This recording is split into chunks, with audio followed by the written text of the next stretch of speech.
Social media बड़ा गहरा फैला हुआ समंदर है। कुछ ना कुछ इसमें हर रोज बहता रहता है, माने वायरल होता है। आज सुबह जब मैं ट्विटर चेक कर रही थी तब एक पोस्ट पर मेरी नज़र अटक गई, यानी एक ट्वीट पर।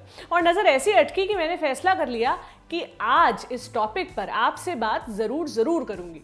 दरअसल उस पोस्ट में कुछ मैसेजेस के स्क्रीनशॉट शामिल थे जिनमें एक व्यक्ति बायोलॉजिकल क्लॉक इस टर्म का सहारा लेते हुए एक महिला को ताने कस रहा था, उस महिला को जिसने उस व्यक्ति से शादी करने से मना कर दिया था।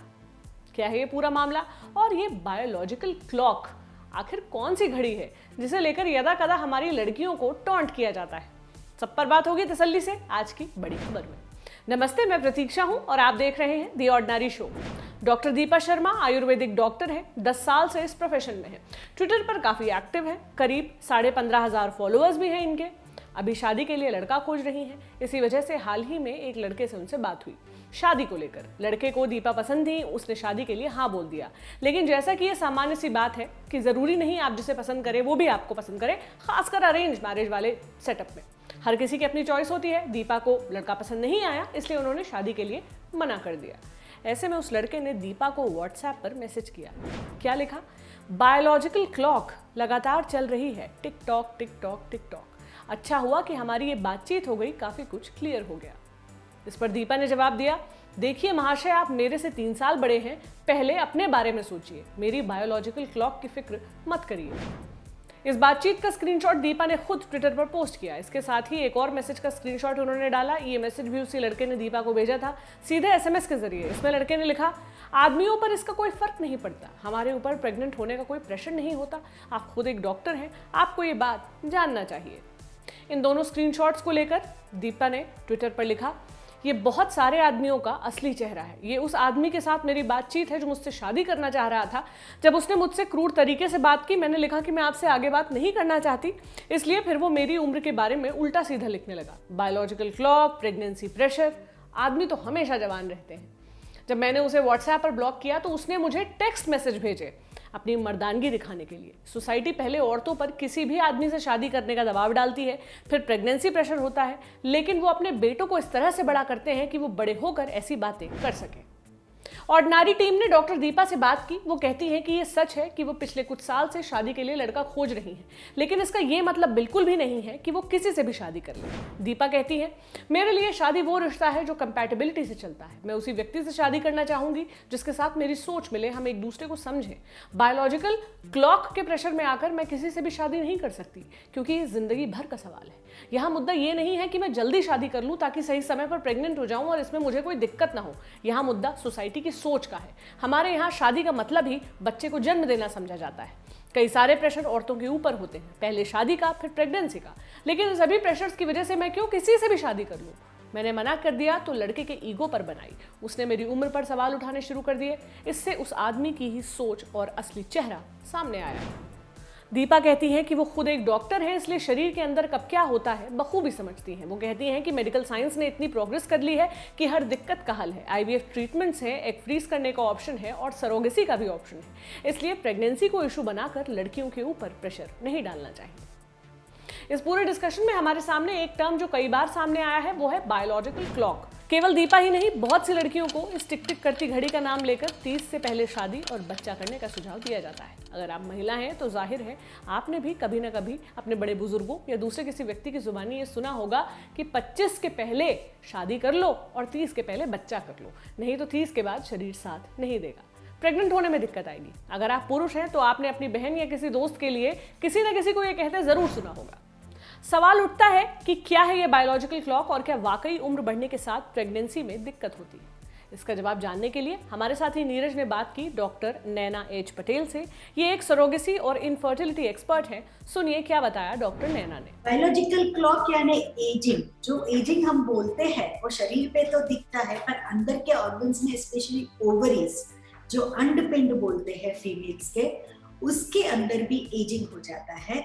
और वो बायोलॉजिकल एजिंग जो होता है उसकी एज जैसे बढ़ती है उस पे ओवरी पे इफेक्ट होती है, और ओवरीज में एग्स को जो इफेक्ट होती है, कम हो जाते हैं, खराब हो जाते हैं, उसको हम biological clock of the female, biological ageing बोलते हैं। फीमेल भले ही लगती हो 16 साल की, पर अगर उसकी एज 35 है तो उसकी ओवरी तो 35 एज की हो ही गई।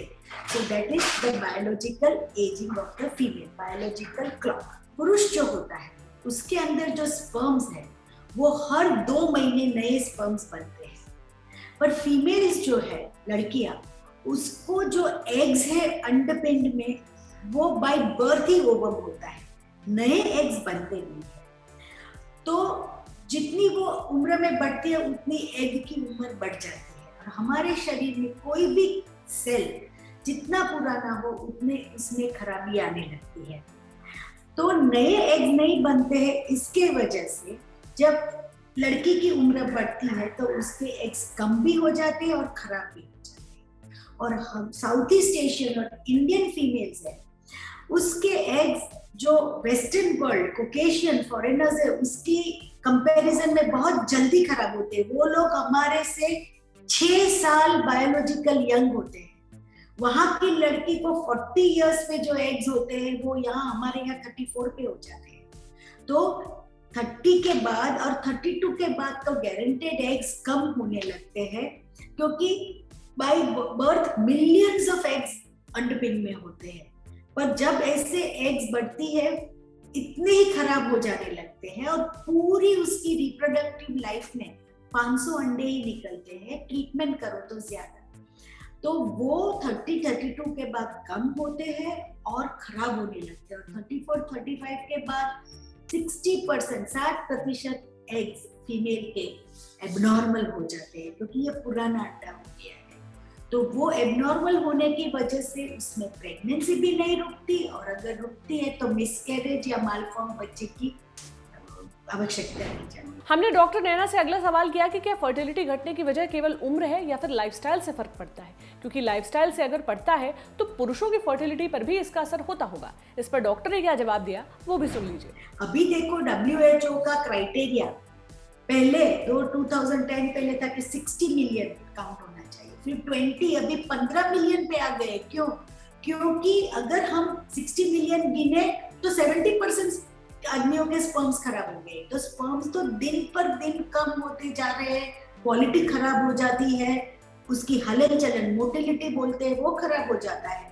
तो पुरुषों में भी ये स्पर्म्स इतने खराब हो रहे हैं, तो इतना सोचना पड़ता है कि क्या 100 इयर्स या 200 इयर्स के बाद ह्यूमन बीइंग एक्सटिंक्ट हो जाएगा, रहेगा ही नहीं, क्योंकि स्पर्म्स ही नहीं रहेंगे एम्ब्रियो या बच्चा बनाने के लिए। इतना जल्दी कम होता जा रहा है, और वो 100% लाइफस्टाइल है, जैसे कि smoking, tobacco, alcohol, drugs, fast life, रात को जागने का, दिन में सोने का, वो नाइट रिदम, स्लीपिंग रिदम भी बहुत असर करना है। फिर ये गैजेट्स है, इलेक्ट्रॉनिक, फोन, लैपटॉप, वो वगैरह, उससे भी फर्क पड़ जाता है, काउंट कम हो जाते हैं। बहुत जिम्नास्टिक एथलीट्स होते हैं जो लोग वो प्रोटीन्स भी ज्यादा अमाउंट में लेते हैं, वे प्रोटीन वगैरह, तो उनको भी असर हो सकता है। फिर फीमेल्स में भी स्मोकिंग है, ड्रिंकिंग है, वो खराब असर करता है। जंक फूड खाना, पोल्यूशन, ये सब खराब असर कर सकता है। बहुत ज्यादा मोटापन, ओबेसिटी, या बहुत स्किनी विमेन जो अपना वजन बहुत कम रखना चाहते हैं, उन सब के एग्स पे खराब असर हो सकता है।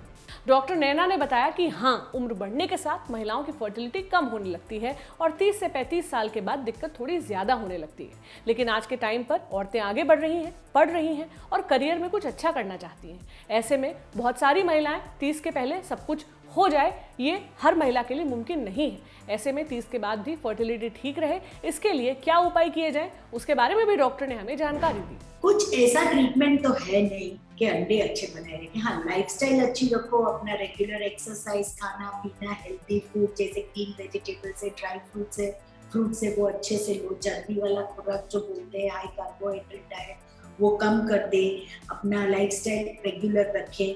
पर उसके बाद भी जेनेटिकली अगर कम अंडे हैं तो कम होते ही जाएंगे। तो एडवाइस क्या है कि जिन लड़कियों को करियर बनाना है, मैरिज लेट करना है या बच्चा लेट करना है, तो उनको अपनी फर्टिलिटी चेक करवाना चाहिए।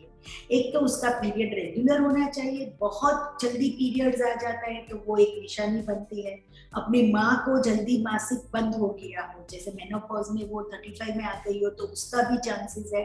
और एक ब्लड टेस्ट आता है AMH करके, और पीरियड के दूसरे दिन का FSH और एक सोनोग्राफी साल में करवा लेना, जिससे ओवरी का भी पता चले। हम इस बात को बिल्कुल खारिज नहीं कर रहे हैं कि उम्र बढ़ने के साथ महिलाओं की फर्टिलिटी कम होती है। ये सच है कि उम्र का इस पर असर पड़ता है, लेकिन हमारा सवाल ये है कि क्या एक औरत की पहचान बच्चे और शादी से ही तय होती है? वो अपने करियर में क्या कर रही है, उसने क्या हासिल किया है, वो आगे क्या करना चाहती है, क्या ये सारे फैक्टर्स उसकी पहचान को डिफाइन नहीं करते? अक्सर ये देखा गया है कि कितनी ही सफल औरत क्यों ना हो, उससे कहा जाता है कि ये सब तो ठीक है, बताओ आगे की क्या प्लानिंग है, शादी कब कर रही हो, बच्चे कब करोगी। उससे ये नहीं पूछा जाता कि वो शादी करना भी चाहती है या नहीं, या बच्चे को जन्म देना भी चाहती है या नहीं देना चाहती। शादी में ये भी ज़रूरी है कि लड़का लड़की एक दूसरे को पसंद करे, लेकिन कई दफ़ा ये भी नहीं देखा जाता कि लड़की को लड़का पसंद है या नहीं, बस बायोलॉजिकल क्लॉक टिक टिक टिक टिक कर रही है, इसलिए शादी करवा दी जाती है। ये सच है कि आज भी कई लड़कियां अपने परिवार वालों का विरोध नहीं कर पाती, इसलिए कई दफ़ा प्रेशर में आकर उन्हें शादी करनी पड़ती है। सवाल ये भी उठता है कि प्रेगनेंसी किसी औरत की पहचान का इतना बड़ा हिस्सा क्यों है? कई दफ़ा ये हिस्सा इतना ज़्यादा बड़ा हो जाता है कि औरतें भी पैनिक में आकर अपनी मर्जी के बगैर ही जल्दी शादी और बच्चे कर लेती हैं, क्योंकि उन्हें लगता है कि अभी नहीं हुआ तो कभी नहीं हो पाएगा, और फिर वो सोसाइटी में किस तरह रह पाएंगी। हम फिर रिपीट कर रहे हैं कि हाँ, बदलती उम्र का फर्टिलिटी पर असर पड़ता है, लेकिन इसका ये मतलब नहीं कि आप किसी महिला पर दबाव डालकर उसकी जबरन शादी या बच्चे करवा दें। और रही बात 30 के बाद प्रेगनेंसी में आने वाली दिक्कतों की, तो हमारे मेडिकल साइंस के पास हर सवाल का जवाब है। हम मेडिकली काफ़ी प्रोग्रेस कर चुके हैं। अगर आपको कंसीव करने में दिक्कत आती है तो अच्छा ट्रीटमेंट उपलब्ध है। अगर आप नेचुरली प्रेग्नेंट नहीं हो पा रही तो कई रास्ते आपके सामने खुले हैं। इन रास्तों के बारे में डिटेल में जानने के लिए हमारे साथी नीरज ने बात की एक और एक्सपर्ट से। सुनिए उन्होंने क्या बताया। आजकल कैसे कि अर्बन एरिया में तो लोगों को है पता कि जो गर्ल्स रहती है बहुत करियर ओरिएंटेड रहती है, और जिनको मालूम है मेरे को 35 के बाद ही मैं बच्चा पैदा कर पाऊंगी या 37 के बाद, तो वो क्या करती है कि अपने ओवम प्रिजर्व करा लेती है कि आज हमने अपने ओवम प्रिजर्व करा लिया और हमको 37-38 में शादी करके फिर बाद में बच्चा करना है। गवर्नमेंट की लॉ के हिसाब से 5 इयर्स का प्रिजर्व करा सकते हैं। तो अगर जैसे मान लो उसको फिर उसके आगे फिर उसको परमिशन लगती है, तो कंफर्म अगर कर लिया कि मुझे अभी 5 साल में मतलब मुझे नहीं करना बच्चा, तो ओवम देखिए कोई भी चीज without side effect he, but one should know, पता होना चाहिए लोगों को कि ये होता है, बनिस्बत इसके कि पता ही नहीं चला और 38 इयर्स हो गई है फिर शादी कर रहे हैं, फिर ओवम की क्वालिटी अच्छी नहीं बन रही है। तो ये एक ऑप्शन है लोगों के पास।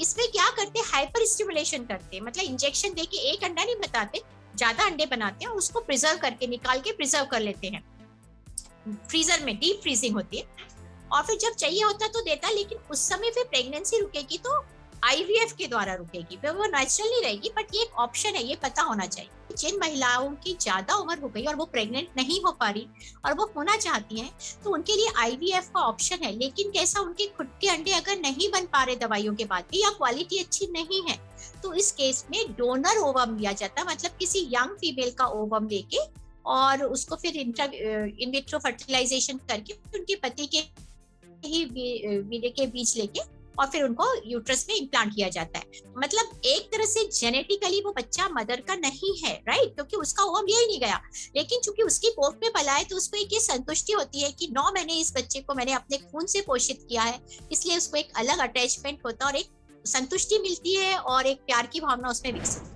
ऐसा भी नहीं है कि जल्दी शादी करने वाली सभी औरतें आसानी से प्रेग्नेंट हो जाती हैं। कई बार इन औरतों को नेचुरल प्रेगनेंसी में भी दिक्कत आती है, भले ही उम्र उनकी कम रहती है। ऐसा क्यों होता है, ये भी हमें एक्सपर्ट ने बताया। अगर 30 के कम में क्यों दिक्कत आ रही है, तो बहुत सारे कारण हो सकते हैं। हो सकता है उसकी ओवरी में, जैसे मैंने बताया, PC पॉलीसिस्टिक ओवेरियन डिजीज हो, ओवरी में अंडा ही नहीं बन रहा हो, उसके यूट्रस में कोई बड़ा भारी ट्यूमर हो, तो जगह ही नहीं हो, कैविटी पूरी फुलफिल कर रहा है वो फाइब्रॉइड। कभी हो सकता है उसको पुराना इन्फेक्शन रहा हो, तो पूरे यूट्रस की जो अंदर की सतह है वो चिपकी हो, या दोनों तरफ की ट्यूब्स ब्लॉक हो, तो पूरा इवैल्यूएशन होता है। अगर 30 के नीचे की महिला, कोई 30 के नीचे क्या कोई भी महिला अगर आती है जिनके बच्चे नहीं रुक रहे, तो बहुत सारे कारण का पहले निराकरण देखना होगा कि वो क्या वजह है, क्यों नहीं रुक रहा है ना। किसी का यूट्रस का साइज दो हिस्सों में बटा हुआ यूट्रस, छोटा सा स्मॉल यूट्रस है, ऐसे बहुत सारी चीजें होती है। एशरमैन सिंड्रोम है, मतलब यूट्रस के अंदर की सतह आपस में चिपक गई है। तो ऐसे बहुत सारे कारण होते हैं और कारण देखकर उसका निराकरण करते हुए ही इनका इलाज किया जाता है। बायोलॉजिकल क्लॉक के अलावा एक और टर्म है जो हमने कई बार सुना है, वो है जेरियाट्रिक प्रेगनेंसी। जेरियाट्रिक शब्द का सीधा अर्थ होता है वृद्धावस्था से जुड़ा हुआ। जेरियाट्रिक प्रेगनेंसी उस प्रेगनेंसी को कहते हैं जो 35 साल के बाद होती है। माने अगर कोई महिला 35 साल की है और प्रेग्नेंट है तो उस प्रेगनेंसी को वृद्धावस्था वाली प्रेगनेंसी कहा जाएगा। इसी वजह से लोग जब तक इस टर्म को लेकर ऑब्जेक्शन जताते आए हैं। करीब 4 महीने पहले पीनट ऐप पर एक विदेशी महिला ने अपना एक्सपीरियंस शेयर किया था। उन्होंने कहा था, मेरे डॉक्टर ने मुझसे कहा है कि चूंकि मैं 35 साल की हो गई हूं तो मैं जेरियाट्रिक मॉम कहलाऊंगी और अगर मैं प्रेग्नेंट होती हूं तो मुझे कई सारे कॉम्प्लिकेशंस हो सकते हैं। इस वक्त मुझे बहुत गिल्ट फील हो रहा है कि महिला होने के नाते मेरे अंदर एक कमी है, क्योंकि मैंने उन चीज़ों को फॉलो किया जिनसे मैं प्यार करती थी और मैंने अपना करियर बनाने पे फोकस किया। यह बहुत दुर्भाग्य की बात है कि जेरियाट्रिक मॉम टर्म की तरफ कोई ध्यान नहीं दे रहा है। एक महिला की मेंटल हेल्थ भी उसकी फिजिकल हेल्थ जितनी ही जरूरी है। इस वीडियो को अमेरिकन मॉडल क्रिसी टाइगन, जिन्हें क्रिसी टीगन भी कहते हैं, उन्होंने अपने ट्विटर पर शेयर किया और सवाल उठाया कि 2021 में भी हम जेरियाट्रिक मॉम शब्द का इस्तेमाल क्यों कर रहे हैं। बहुत सारे ऐसे शब्द हैं जो अपमानजनक तो है ही, साथ ही महिलाओं को नजरअंदाज करते हैं। हम बड़ी खबर के आखिर में फिर कहेंगे कि किसी क्लॉक की आड़ में औरतों पर उनकी जिंदगी के फैसले मत थोपिए, उन पर किसी तरह का प्रेशर मत डालिए, उन्हें टॉन्ट मत करिए, उन्हें आज़ादी दें अपने हिसाब से अपने मन मुताबिक फैसले लेने की, क्योंकि औरत की पहचान उसकी शादी और उसके बच्चे तक सीमित नहीं है, बल्कि इससे कहीं ज्यादा है। ये आज की बड़ी खबर थी। अब हम आपको दिखाते हैं दिन का वीडियो। इस वीडियो में दिखने वाली महिलाएं तेलंगाना के महबूब नगर की हैं। ये सभी आंगनबाड़ी कार्यकर्ता, MEPMA और सेल्फ हेल्प ग्रुप की महिलाएं हैं। इन महिलाओं ने हाल ही में 10 दिनों के अंदर करीब 2 करोड़ सीड बॉल्स को तैयार किया है, जिन्हें ड्रोन की मदद से KCR अर्बन इको प्लांट में प्लांट कराया गया है। सीड बॉल्स खेती के लिए अपनाया जाने वाला एक तरीका है। इसमें कई सारे बीजों को मिट्टी में के जरिए एक गेंद का शेप दिया जाता है, फिर इस गेंद को प्लांट किया जाता है। महबूब नगर में TRS राज्यसभा सांसद जोगिनापल्ली संतोष कुमार ने इस ड्राइव को लॉन्च किया था, जिसमें इन महिलाओं ने बढ़ चढ़कर हिस्सा लिया। इन महिलाओं की बदौलत इस ड्राइव का नाम अब Guinness book of world record में दर्ज हो गया है। ये आज का वीडियो था। अब आपको बता देते हैं दिन की सुर्खियां। पहली सुर्खी आई है महाराष्ट्र के नासिक से। यहाँ रसिका नाम की एक लड़की और आसिफ नाम के एक लड़के ने कुछ दिन पहले कोर्ट मैरिज की, दोनों परिवार वालों की सहमति के साथ। चूंकि दोनों अलग धर्म से थे, इसलिए पहले कोर्ट मैरिज हुई, फिर परिवार वालों ने प्लान किया कि रीति रिवाज से भी शादी की जाएगी। इसके लिए 18 जुलाई की तारीख तय हुई। ये आयोजन नासिक के एक होटल में करीबी रिश्तेदारों की मौजूदगी में होना था। शादी का कार्ड छपवाया गया, रिश्तेदारों में इसे बांटा गया। इसी बीच किसी ने व्हाट्सएप पर ये शादी का कार्ड वायरल कर दिया। इसके बाद लड़की के परिवार वालों के पास अनजान लोगों के फोन और मैसेज आने लगे। शादी को लव जिहाद बताकर उसका विरोध करने लगे। परिवार पर शादी रद्द करने का दबाव बनाने लगे। इसके चलते परिवार ने शादी का आयोजन रद्द कर दिया। हालांकि रसिका के परिवार ने इस रिश्ते को सपोर्ट करने की बात कही है। उनका कहना है कि शादी जबरन नहीं हुई है, रसिका की खुशी और परिवार की मर्जी से हुई है। अगली सुर्खी आई है पाकिस्तान से। यहाँ हाल ही में नायाब नदीम नाम की 29 बरस की एक मॉडल का शव लाहौर के पौश इलाके में संदिग्ध हाल में मिला था। अब इस मामले में अपडेट यह है कि लाहौर पुलिस ने आरोपी की पहचान करने का दावा किया है। पाकिस्तानी मीडिया रिपोर्ट्स के मुताबिक नायाब का रेप नहीं हुआ था। हत्यारे ने उसके कपड़े इसलिए उतारे जिससे कि ऐसा लगे कि उस पर शारीरिक तौर पर हमला किया गया है। पुलिस ने कहा कि नायाब की कार को कब्जे में ले लिया गया है। उसके सेल फोन से डेटा की भी जांच कराई जा रही है, जिससे हत्या के मकसद को लेकर कोई सुराग न मिले। इसके अलावा पुलिस घर के पास लगे CCTV फुटेज को भी खंगाल रही है। फुटेज में एक आदमी नायाब के घर के आसपास घूमता हुआ नजर आया था। पुलिस का कहना है कि हर एंगल से मामले की जांच हो रही है। ये था आज का ऑर्डिनरी शो। अपना फीडबैक देने के लिए आप कमेंट सेक्शन में कमेंट करें, या आप हमें theordinaryshow@gmail.com ID पर भी मेल कर सकते हैं। अब आपके साथ कल मुलाकात होगी एक नए मुद्दे के साथ। शुक्रिया।